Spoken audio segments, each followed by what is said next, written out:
Welcome to Restore 2023, an opportunity to read together God's words, even the book of Jeremiah, to grow in our appreciation of God's love and to live for Him as a result. We've said it all the way along, Jeremiah is a difficult book to read. It's challenging to remain enthusiastic. We are towards the end of the book, but I want to say that it's been a good exercise and I wanted to encourage you with that. Peter's helpful chronological overview of yesterday's video points out to the faithfulness of the prophet towards God's word, but also to his calling and ministry.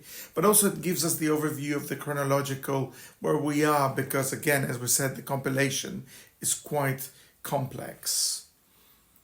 God exhorted Jeremiah not to be afraid, as his ministry was going to be intense, full of rejection, isolation, imprisonment and persecution. And that's what has happened.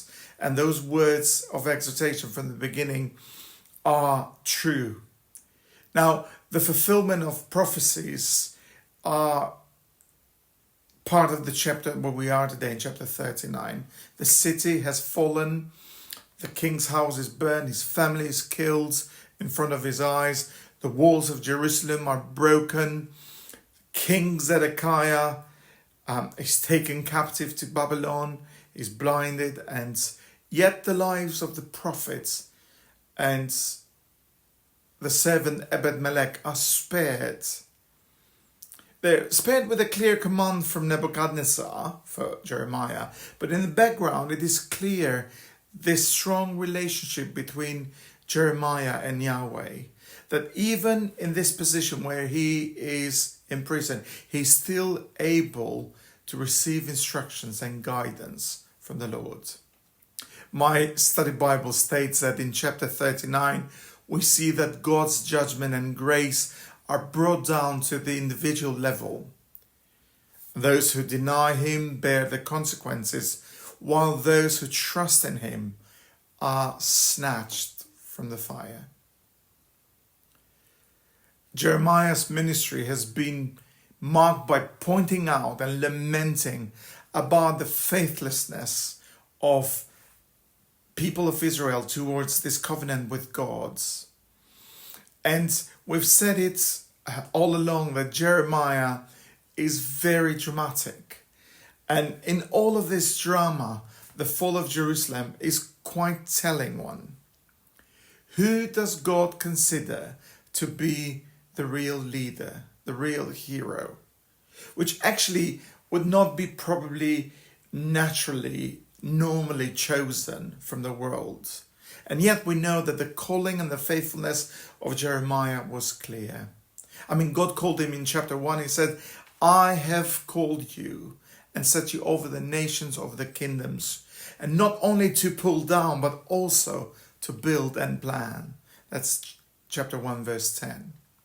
So as the prophet has warned the people of the coming judgment, so did God pull down the very walls of Jerusalem through the armies of Babylon. As the prophet Jeremiah has predicted an ultimate restoration, so did God begin to build and plant them anew in this torn land under the leadership of Gedaliah. One of the commentators suggests that even though the short life of this new government did not come close to fulfilling the vision of restoration, well, actually it did help in prefiguring that refreshment. It is important to note that Gedaliah was appointed governor and not king.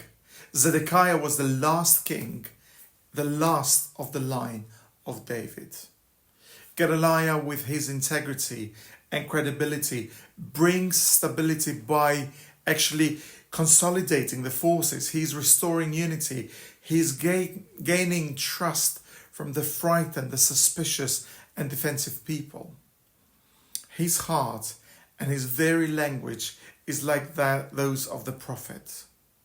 But one person Ishmael had no intention of serving the king of Babylon nor serving Gedaliah.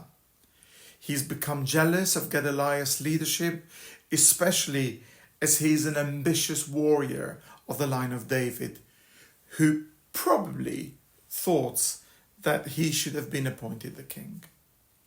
And in forming alliance with Baalis, the king of the Ammonites, they both create this hatred towards Gedaliah.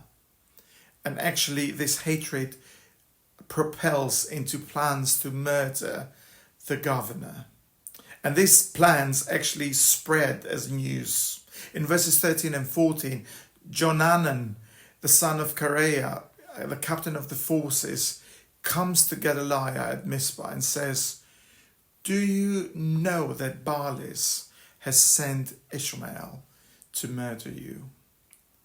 And Gedaliah actually does not pay attention to Johanan's message. We don't know why. But I love how Johanan's and he's got this zeal for hating to see the cause of peace and unity to be threatened again. Join us tomorrow as we continue with chapters 41 and 42.